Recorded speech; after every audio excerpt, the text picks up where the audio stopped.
How to disable background connection on Telegram. Hey everyone, welcome back to the channel. In today's video, I'm going to show you how to disable background connection on Telegram.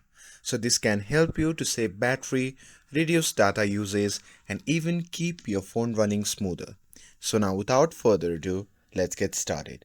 So first thing first, open the Telegram app on your phone and make sure that you are logged in with your account. And here, once you are inside the app, simply tap on the three dash icon shown in the top left corner of the screen. And once you do that, a pop-up menu will appear. From that menu, simply tap on Settings. Now here on the settings, simply scroll down and tap on Notifications and Sound.